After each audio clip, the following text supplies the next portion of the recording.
Everyone welcome to digital GK classes. तो I hope आपको सारे प्रीवियस ईयर क्वेश्चंस जो मैं करा रही हूँ डेली वो आपको काफ़ी हेल्पफुल करेंगे एग्जाम्स में। एंड सबसे एक चीज़ इंपॉर्टेंट है जो कि मुझे आपको बतानी है। बहुत से लोग बोल रहे हैं कि प्रीवियस ईयर क्वेश्चंस का पीडीएफ दे दीजिए। देखिए, पीडीएफ से आज तक किसी का भी एग्जाम क्लियर नहीं हुआ है। मैंने खुद भी पीडीएफ कभी भी डाउनलोड करके उससे नहीं डायरेक्ट पढ़ाई की है। पीडीएफ देखिए, आप पीडीएफ फ़ोन में ही रह जाता है। आपको क्या करना है, अपने खुद के हाथों से जो है जो भी पॉइंट आपको नहीं समझ में आता है उसको नोट कीजिए ताकि आप उसको पढ़ सकें। दूसरी बात कि आप बिल्कुल भी टेंशन मत लीजिए। प्रीवियस ईयर क्वेश्चंस जो है, जो कि सबसे पहले मैंने ऑनलाइन वाला स्टार्ट किया क्योंकि वो ज़्यादा इंपॉर्टेंट है और वो 1 महीने चला था। तो मैंने जो फर्स्ट जनवरी का जो हिंदी हो गया, ईवीएस हो गया एंड सीडीपी वो कंप्लीट करा दिया है। और इंग्लिश भी मैंने कराया है, आपने अगर नहीं देखा होगा तो। प्लस जो है मैंने 3 जनवरी का जो ऑनलाइन पेपर था उसमें हिंदी और सीडीपी हो गया, ईवीएस हो गया, इवन इंग्लिश की पेडागोजी मैंने वो भी कंप्लीट करा दी है। आज जो है हम 4 जनवरी को जो पेपर हुआ था ऑनलाइन उसका करेंगे। हिंदी जो है आपको कैसे बहुत अच्छा नंबर स्कोर करता है आपको आगे बढ़ने में, ये तो सभी को पता है क्योंकि हिंदी बहुत अच्छा सब्जेक्ट है, ईजी सब्जेक्ट है। 15 नंबर तो फ्री के हैं, नकल करना है। और 15 के बाद जो क्वेश्चन होते हैं पेडागोजी वो भी मैं आपको कराऊंगी, वो दूसरे क्लास में, नहीं तो वीडियो काफ़ी लंबा हो जाएगा।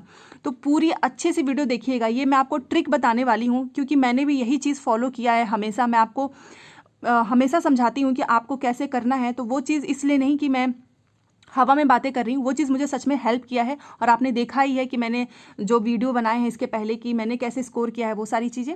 तो सबसे पहले देखिए, स्टार्ट करते हैं कि इसमें कितने क्वेश्चन आएंगे। वो आपको पता है 30, 15 जो है वो गद्यांश पद्यांश के होते हैं और 15 जो है पेडागोजी। तो गद्यांश पद्यांश का काफ़ी बड़ा रोल है, तो इस वजह से ये आपको सीखना चाहिए। पैसेज जो है इसको हलवा मत समझिएगा, बहुत इजी नहीं होता। ये हर दिन की आपकी प्रैक्टिस होती है।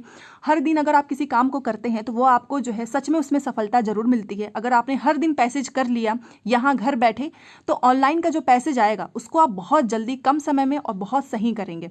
इस वजह से पैसेज की प्रैक्टिस करनी बहुत ज़रूरी होती है। मैंने जो है प्रीवियस ईयर क्वेश्चंस के, समझ लीजिए हिंदी के पैसेज की जो प्रैक्टिस है उसको 3 टाइम्स किया था। एक बार कंप्लीट किया सारे प्रीवियस ईयर, दोबारा से की, फिर 3rd टाइम भी किया, तब जाके मुझे जो है कम बस प्रीवियस ईयर क्वेश्चन से मैंने सीटेट क्लियर किया है। तो आपको भी यही चीज़ करना है। तो चलिए, आज भी मैं आपको ट्रिक्स बताने वाली हूँ कि कैसे आपको करना है, कैसे गद्यांश पद्यांश आपके 15 में से 15 सही होंगे। तो सबसे पहले देखिए ये रहा। और हाँ, मुझे पता है कि ये देखिए यहाँ पर, हाँ 91 to 99, मतलब आपके जो है एक पैसेज से 9 क्वेश्चन है तो दूसरे पैसेज से कितने होंगे, 6। आप सोचिए एक पैसेज से ही केवल 9 क्वेश्चन है। ये देखिए इतना बड़ा है, पहले मैं आपको दिखा देती हूँ। इतना बड़ा जो है पैसेज है ये।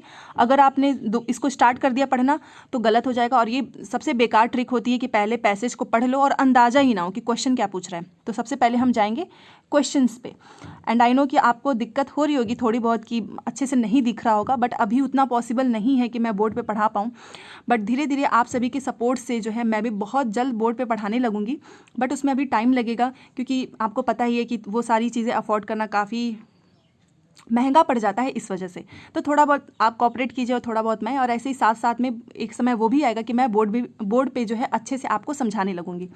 तो चलिए देखिए 91। सबसे पहले मैंने आपको बोला है आपको क्वेश्चंस को पढ़ना है। अब आप यहाँ पे क्वेश्चन देखिए, ये देखिए क्या क्वेश्चन है, ये वाला क्वेश्चन कि हमारी हीनता और श्रेष्ठता का संबंध किससे जुड़ा है। आपने क्वेश्चन पढ़ लिया एक बार, आपके माइंड में क्लिक रहेगा कि हमारी हीनता और श्रेष्ठता का संबंध किससे जुड़ा है। अब नेक्स्ट क्वेश्चन देखिए, आपको एक टाइम पे 2 या 3 क्वेश्चन, नहीं तो मैं आपको बोलूँगी 2 ही क्वेश्चन पढ़िएगा, वो ज़्यादा सही रहेगा।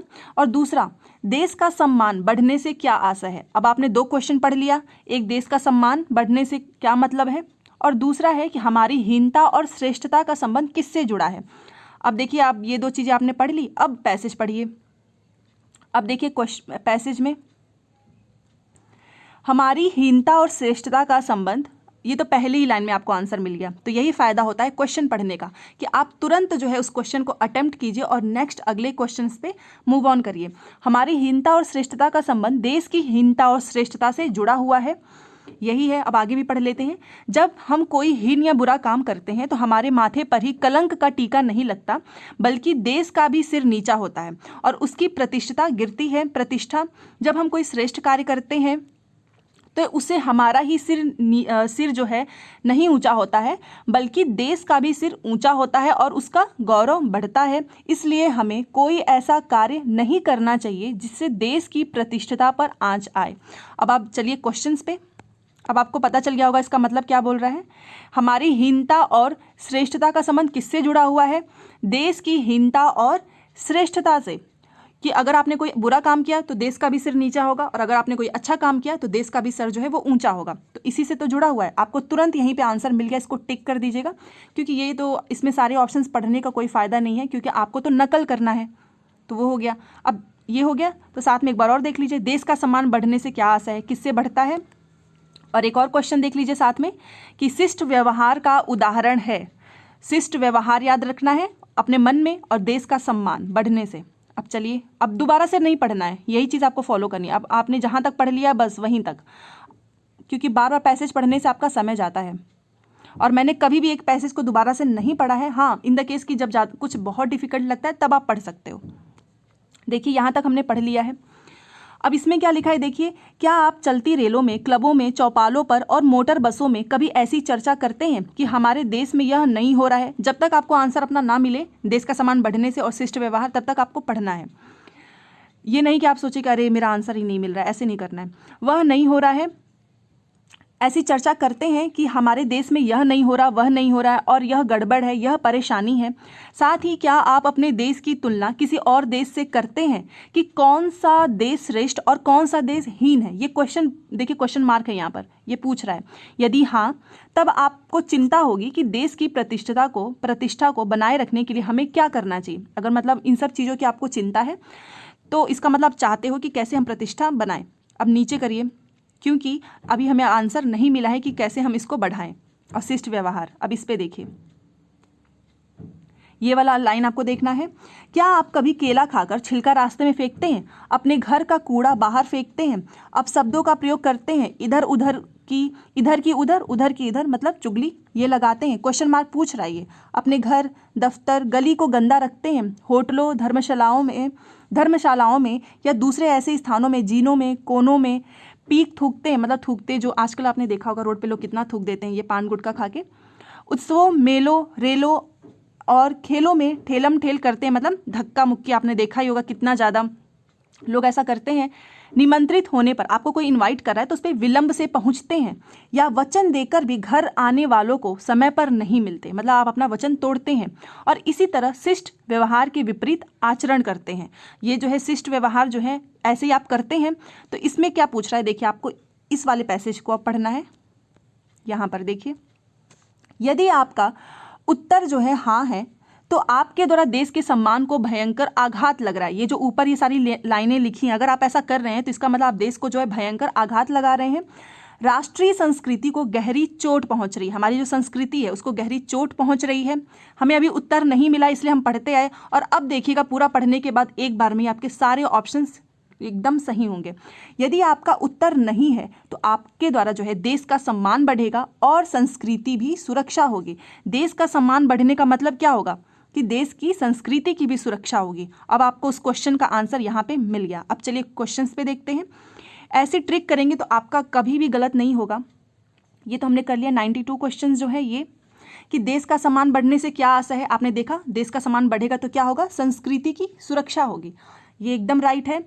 एक बार आंसर जो आपको मिलता है उसको वही पढ़ना है। ये सारे आंसर बेकार के हैं क्योंकि आपको इसमें नकल करना है। जहाँ पे क्वेश्चन एक्सप्लेन करना होता है वहाँ मैं करती हूँ। अब ये देखिए 93 में शिष्ट व्यवहार का उदाहरण क्या है। शिष्ट व्यवहार का मतलब वचन न निभाना, ये तो है ही नहीं। अब शब्दों का प्रयोग करना, ये भी नहीं होगा। कूड़ा बाहर फेंकना, इसको तो गलत बताया है। समय का पाबंद होना, कोई आपको इनवाइट कर रहा है तो आप समय के पंक्चुअल बनिए, इसी को बोलते हैं अच्छा व्यवहार। तो ऑप्शन नंबर 4। अब आप देख रहे हो कितनी आसानी से आपके सारे क्वेश्चंस राइट हो रहे हैं। ऐसे ही है, प्रैक्टिस ऐसे ही करनी है आपको। पैसेज घर पे भी ऐसे ही करना, मेरे साथ भी आप ऐसे ही करो। 94 गद्यांश के अनुसार असल गड़बड़ क्या है। अब देखिए जो गद्यांश आते हैं ना उसमें कुछ एक दो ऑप्शन ऐसे रहेंगे कि वो लेखक की दृष्टि से पूछेगा या फिर गद्यांश का अर्थ, तो इसको आपको अपने दिमाग से करना है। और आप कैसे करोगे, मान लीजिए आपने पूरा पैराग्राफ पढ़ लिया तो इसका सेंस आपने समझ लिया है। तो गद्यांश के अनुसार सबसे सरल गड़बड़ क्या है कि कमियों को उजागर करना, अनुसार सबसे असल गड़बड़ क्या है, ये है कमियों को उजागर करना, शिष्ट आचरण करना, दूसरे देशों की जानकारी रखना, या फिर केवल निंदा करना, सही व्यवहार ना करना। अब इसमें से कौन सा होगा? ये अगर आपने मेरे साथ अभी पैसेज पढ़ा तो उसमें लिखा था कि आपको इधर की उधर और उधर की इधर, मतलब चुगली नहीं करना चाहिए, और ये सबसे बड़ी गड़बड़ी है। तो ये होगा ऑप्शन नंबर 4 इज राइट। और अब मैं जानबूझ के पैसेज के ऊपर नहीं जा रही हूँ, मैं चाहती हूँ कि आपकी भी ऐसी हैबिट हो। मैंने आपको बहुत अच्छे से जो है पैसेज एक्सप्लेन किया है। अब ये देखिए 95 कि लेखक की दृष्टि से सर्वाधिक महत्वपूर्ण क्या है। तो लेखक की दृष्टि से अगर आपने देखा होगा तो पहले हम पढ़ लेते हैं, देश की श्रेष्ठता एवं प्रतिष्ठा, इसी की बात किया गया है कि अगर आपने कुछ अच्छा काम किया तो उससे हमारे देश का जो है नाम ऊंचा होता है, उसको जो है ज़्यादा प्राउड मोमेंट होता है, आपने देखा ही होगा। या फिर अपने देश की तुलना करना दूसरे देश से, ये तो बिल्कुल भी नहीं है। शिष्ट व्यवहार की अनदेखी करना, मतलब ऐसे ही जाओ कहीं भी थूक दो, कहीं भी धक्का मुक्की कर दो, ये सारे शिष्ट व्यवहार नहीं हैं, जो कि आपको नहीं करना चाहिए। राष्ट्रीय संस्कृति जो आपकी है, जो आपका कल्चर है, उसकी उपेक्षा करें। उपेक्षा का मतलब निंदा करना, ये भी नहीं होगा। सबसे बेस्ट ऑप्शन यही है, और इसी को सर्वाधिक महत्वपूर्ण दिया है लेखक ने कि देश की हमारी श्रेष्ठता एवं प्रतिष्ठा। कोई भी डाउट हो कमेंट में लिखिएगा, आप सभी के कमेंट मैं पढ़ती हूँ, और आप सभी के कमेंट एंड लाइक से सच में मुझे बहुत अच्छा लगता है, मुझे मोटिवेशन मिलता है, और मैं हर दिन यही सोचती हूँ कि कैसे मैं और भी बेस्ट जो है अपना दे सकूँ। तो प्लीज़ लाइक कीजिए, शेयर कीजिए एंड कमेंट भी कीजिएगा। और अगर आपको लगता है कि हाँ सच में आपको यहाँ से हेल्प मिल रही है तो प्लीज़ चैनल को सब्सक्राइब जरूर करें। 96 देखिए, अब ये जो है हिंदी का गद्यांश और चाहे पद्यांश, उसमें आपको 1 या 2 नंबर का ही ग्रामर आता है। इस वजह से मैं कभी भी नहीं बोलती हूँ कि आप ग्रामर पे ज़्यादा फोर्स डालिए, ज़्यादा फोकस कीजिए, कोई फ़ायदा नहीं है, क्योंकि वो जो है आपके प्रीवियस ईयर क्वेश्चन से ही आपके पूरा ग्रामर जो है वो तैयार हो जाएगा। और सच मानिए मैंने ऐसा किया है, इस वजह से मैं आपको बता रही हूँ, और बहुत बेसिक आता है। श्रेष्ठता से क्या तात्पर्य हो सकता है, ये आपको बताना है। क्या श्रेष्ठता का मतलब शुद्धता होता है, या स्वीकृति होती है, या सम्मान होता है? श्रेष्ठता का मतलब कोई व्यक्ति जो है श्रेष्ठ है, तो उसका मतलब वो उत्कृष्टता है। अब देखिए आप इसको हमेशा याद रखिएगा कि श्रेष्ठता का मतलब ही क्या होता है, श्रेष्ठता का मतलब होता है उत्कृष्टता। तो option number 2 is right. Next question 97। अब ये तो सभी को पता है 97। देखिए, इधर की उधर लगाना, इसका अर्थ क्या होता है? चुगली करना। ऑप्शन नंबर 3, इससे बेटर कोई आंसर मिल ही नहीं सकता। इसको बोलते हैं जो लोग इधर की उधर लगाते हैं। Option number 3 is right. अब आप एक चीज़ नोटिस करो, मैंने आपको एक बार पैसेज पढ़ाया और एक बार पैसेज पढ़ने से आपके 9 क्वेश्चंस जो है एकदम राइट हुए। तो क्या ये ट्रिक जो है अच्छी नहीं है? यही ट्रिक्स जो है मोस्टली लोग जो अच्छे नंबर लाते हैं वो यही करते हैं। वो कभी भी ऐसे जो है ज़्यादा मेहनत वाली चीज़ें नहीं करते हैं। आपको हमेशा स्मार्टली पढ़ाई ही करनी चाहिए।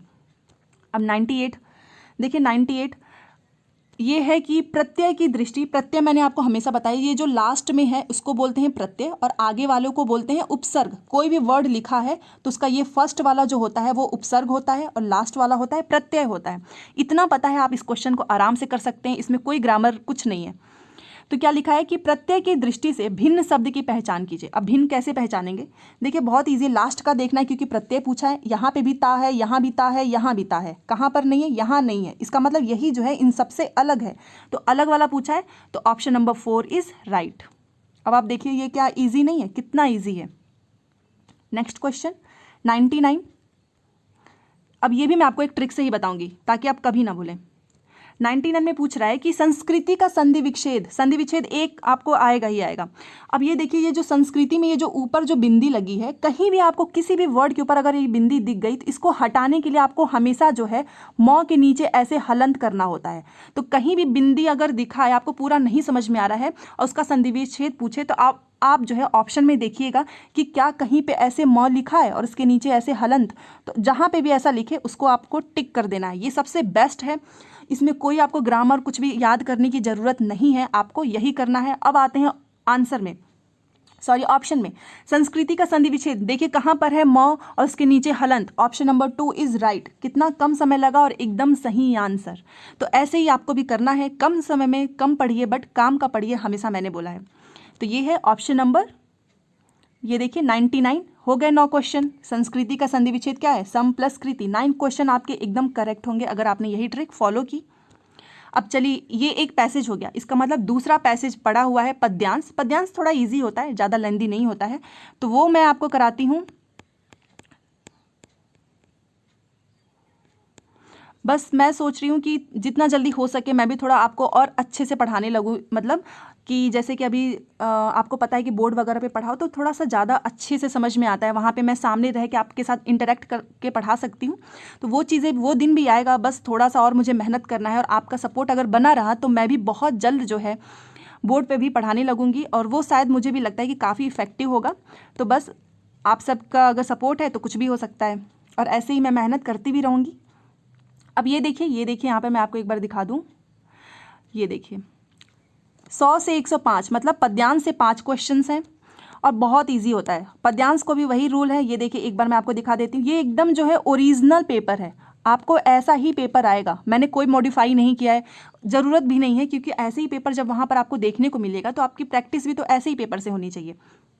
तो चलिए देखते हैं। सबसे पहले हमको पद्यांश को एक नज़र से देख लेना है कि अच्छा ये इतना बड़ा है, बट क्या करना है, सबसे पहले आपको क्वेश्चंस को पढ़ना है, यही सबसे बेस्ट होता है। और आप टेंशन मत लीजिएगा, मैं इसकी पेडागॉजी भी कराऊंगी। हर दिन आपको सीडीपी, हिंदी, ये जो है कुछ ऐसे पेपर होते हैं जिसमें ज़्यादा स्कोर बच्चे कर सकते हैं, तो इस वजह से मैं आपको सीडीपी हो गया, हिंदी, इंग्लिश, ईवीएस, ये सारे सब्जेक्ट भी कराऊंगी। एंड मैथ का भी मैं आपको एक बार जरूर बताऊंगी कि आपको मैथ में, जिसका मैथ कमज़ोर है वो कैसे मैथ में अच्छा स्कोर कर सकता है। एंड ऑनेस्टी से अगर एक चीज़ मैं आपको बताना चाहूँ, अगर आपने मेरा रिजल्ट देखा होगा तो मैथ में मेरे नंबर बहुत ज़्यादा नहीं है। क्यों? क्योंकि मैंने मैथ पे उतना, जैसे कि मैंने आपको हमेशा बताया, 3 से 4 घंटे ही पढ़ती थी, और मैथ में मैंने ज़्यादा कुछ नहीं किया था। बस मैंने क्या किया था कि पेडागॉजी उसमें की जो होती है वो कर लिया, और 1-2 क्वेश्चंस जो है वो सॉल्व कर लिया था, बस वही ट्रिक मैं आपके साथ ज़रूर शेयर करूँगी। तो बस आप सब ऐसे ही मेरे साथ बने रहिए, चैनल को ज़रूर सब्सक्राइब कीजिए, आपको बहुत हेल्प मिलेगी। तो 100 क्वेश्चन का देखिए फर्स्ट क्वेश्चन क्या बोल रहा है। पद्यांश के अनुसार, जो पद्यांश है, पत्थर पानी बन सकता है। पत्थर पानी बन सकता है, इसका क्या मतलब है ये तो अभी नहीं पता। एक और क्वेश्चन पढ़ लेते हैं ताकि हमारे 2 क्वेश्चन एक बार में सॉल्व हो जाए। ये देखिए, कवि के अनुसार मनुष्यों में गुण किस प्रकार छिपे रहते हैं, मतलब मनुष्य हैं उनके अंदर गुण किस प्रकार छिपे रहते हैं। अब ये एक क्वेश्चन आपके दिमाग में हल्का फुल्का तो रहेगा ही, और एक ये रहेगा कि पत्थर पानी बन सकता है, ये वाला। तो चलिए पद्यांश पढ़ते हैं। ये देखिए, निम्नलिखित पद्यांश को पढ़कर पूछे गए प्रश्न के सबसे उपयुक्त उत्तर देना है आपको। अगर आप इसको पढ़ें, यहाँ से देखिए, यहाँ से है, विघ्नों को गले लगाते हैं, कांटों में राह बनाते हैं, है कौन विघ्न ऐसा जग में, टिक सके आदमी के मग में, खम ठोक ठेलता है जब नर, पर्वत के जाते पांव उखड़, मानव जब जोर लगाता है, पत्थर पानी बन जाता है। आपने नोटिस किया, यहीं पर आपको आपका आंसर मिल गया। इसका मतलब जब मानव बहुत ज़्यादा जोर लगाता है, जोर लगाने का मतलब नहीं कि आप यहाँ पे गधा मजदूरी कर रहे हो, बहुत मेहनत, वो मेहनत नहीं, आप परिश्रम कर रहे हो, हर दिन किसी काम को कर रहे हैं, तो आप सच में, इससे आपको भी यही सीख मिलनी चाहिए कि अगर आप हर दिन जो है रेगुलरली पढ़ाई कर रहे हो तो आपका सीटेट क्लियर होने से जो है कोई भी रोक नहीं सकता है। अगर आपने सच में ठान लिया है कि नहीं मुझे करना है, और आप हर दिन मेहनत कर रहे हो, परिश्रम कर रहे हो, मिल गया आंसर। अब नेक्स्ट जो है हमारा वो भी पढ़ लेते हैं। ये वाला देखिए, इतना आपको पढ़ना है, ऊपर नहीं जाना है। गुड़ गुड़ एक मिनट, इसको अच्छे से करती हूँ। गुड़ बड़े एक से एक प्रखर है छिपे मानवों के भीतर। अब देखा, जो छिपे मानवों के भीतर, जो क्वेश्चन पूछा था कि मानव के अंदर बहुत से गुड़ छिपे हुए हैं। मेहंदी में जैसी लाली हो, मतलब मेहंदी में जैसी लाली है, वैसे ही मानव के अंदर भी जो गुड़ हैं वो छिपे हुए हैं। वर्तिका बीच उजियाली हो। अब वर्तिका का मतलब मैं आपको बता देती हूँ। वर्तिका बीच, अब जो दीपक आप जलाते हैं उसके बीच में जो बत्ती होती है, उसी से तो रोशनी आती है। क्योंकि अगर आपने बत्ती, दिवाली था अभी, आपने बहुत सारे दिए जलाए हैं, अगर उस दीपक में आपने बत्ती नहीं लगाई तो क्या वो दीपक जो है बिना बत्ती के, क्या उस जो दीपक है उसकी कोई वैल्यू है? क्योंकि उसमें तो कोई उजाला ही नहीं होगा। उसी को बोलते हैं, ये जो बत्ती है ना, इसी को बोलते हैं वर्तिका बीच उजियाली हो। आई होप आप समझ गए होंगे। साथ साथ में मैं आपको, इसलिए मैं ये हिंदी के कुछ वर्ड्स बता देती हूँ, ये आपको हेल्प करेगा कभी अगर ऐसा कुछ वर्ड आया तो। बत्ती जो नहीं जल, देखिए यहाँ पर बत्ती की भी बात आ गई, इसका मतलब इसमें बत्ती की बात की जा रही है। अगर आपको नहीं भी पता है इसका मतलब, तो यहाँ से भी आप देख सकते हो, बत्ती जो नहीं जलाता है, बत्ती जो नहीं जलाता है, रोशनी नहीं वह पाता है, ये है मतलब। और एक चीज़ सीटेट की खास बात ये है, मैं आपको बता रही हूँ, प्रीवियस ईयर क्वेश्चन से जो है डायरेक्ट कई बार ऐसा हुआ है कि पैराग्राफ, जो पैसेज है ना, वो डायरेक्ट उन लोगों ने सीटेट का जो दोबारा से जो एग्ज़ाम होते हैं उसमें आए हैं, एकदम सेम वही पैसेज। इस वजह से प्रीवियस ईयर क्वेश्चन जो है बहुत इंपॉर्टेंट है। चलिए अब आप देखते हैं। अब तो ये पांचों क्वेश्चन एक एक बहुत कम समय, सेकंड में ही लग जाएगा। यहाँ मैं थोड़ी एक्सप्लेन कर देती हूँ, इस वजह से टाइम लगता है। पत्थर पानी बन सकता है, इसका मतलब क्या बोला है? क्या प्रेम द्वारा, धर्म द्वारा, परिश्रम द्वारा, या नीति द्वारा? तो किसके द्वारा? परिश्रम के द्वारा। तो option number 3 is right, hard work के द्वारा। नेक्स्ट क्वेश्चन, अब ये देखिए, कवि के अनुसार मनुष्यों में गुण किस प्रकार छिपे रहते हैं? अभी मैंने आपको बताया था, मेहंदी में जैसी लाली हो। इन तीनों की तो बात ही नहीं किया गया है। मेहंदी में जैसी लाली हो वैसे ही मनुष्यों में गुण जो है वो छिपे रहते हैं। Option number 1 is right. Next question 102। विघ्नों को गले लगाते हैं, कांटों में राह बनाते हैं। इस पंक्ति का भाव क्या है? मतलब कि आप कितनी भी प्रॉब्लम्स आ रही हैं आपके लाइफ में, या फिर आप ये पढ़ाई कर रहे हो, बट आपको उसमें क्या करना, अपने धैर्य को जो है बनाए रखना है, परिश्रम करते रहना है। एक दिन आपको सफलता जरूर मिलेगी। यही तो होता है कि हम जब भी पढ़ाई करते हैं, मन नहीं होता है, या बीच में घर में कुछ दिक्कत हो जाती है, कुछ भी ऐसे हमारे मन में बहुत टेंशन रहता है, बट फिर भी आपको अपने धैर्य को जो है नहीं खोना है और मेहनत करते रहना है। तो ऑप्शन नंबर 2 इज़ राइट। देखिए यहाँ पर, और मैंने एक चीज़ हमेशा आपको बताया, अगर आपको ना भी समझ में आए तो जो सबसे बड़ा वाला आंसर होता है पॉजिटिव वे में, वही हमेशा राइट होता है। ये मेरी बात कभी मत भूलिएगा, आपका सीटेट जो है सच में क्लियर हो जाएगा। तो ऑप्शन नंबर 2 इज़ राइट। बाधाओं का धैर्य एवं परिश्रम से सामना करते हुए विजयी होना। आपने देखिए कितना, एक बार ही आपने पैसेज पढ़ा है, मैं खुद आपके सामने ये डायरेक्ट ये सारी चीज़ें कर रही हूँ, तो आप खुद सोचो कि आप मेरे साथ जब कर सकते हो तो आप अकेले भी कर सकते हो। 103 देखिए, वर्तिका का अर्थ क्या है? अगर आपने ध्यान दिया होगा तो मैंने इसमें बताया था, दीपक की बाती। वर्तिका का मतलब क्या होता है? दीपक की बाती। उसमें बत्ती की बात किया गया है, ना तो सूरवीर, ना बहादुर, ना सुरमा। नेक्स्ट क्वेश्चन, हमारे देखिए 15 क्वेश्चन कितने जल्दी हो गए और एकदम सही, कुछ भी गलत नहीं है। और मैंने क्या किया, क्या मैंने कोई अपने आप से पढ़ा है? नहीं, मैंने भी क्या किया है, नकल किया है। तो जहाँ नकल करने की ज़रूरत पड़े वहाँ करना चाहिए, अपना दिमाग नहीं लगाना चाहिए। ये चीज़ आपको फॉलो करना है। अब ये देखिए क्या है, 104। रोशनी का विलोम क्या होता है? ये तो सभी को पता है, बचपन से पढ़ते आ रहे हैं, अंधेरा। अंधेरा रोशनी, रोशनी अंधेरा।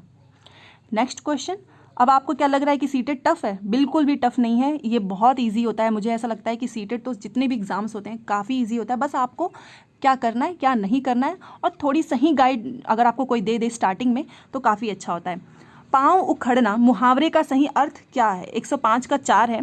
पैरों पर खड़ा होना, बिल्कुल भी नहीं। पाँव खड़ने का मतलब ये थोड़ी नहीं कि आप खड़े हुए हैं, पैरों से आप ताकत लगा रहे हैं, ये भी नहीं। ठनक जाना, ये भी नहीं। हिम्मत हारना, पाँव खड़ने का मतलब क्या होता है? हिम्मत हारना। और अगर आपने उस पैसेज में पढ़ा होगा ध्यान से, एक बार मैं आपको और दिखा देती हूँ आपके लिए, अदरवाइज मैं यही ऑप्शन क्लिक करती और आगे बढ़ जाती।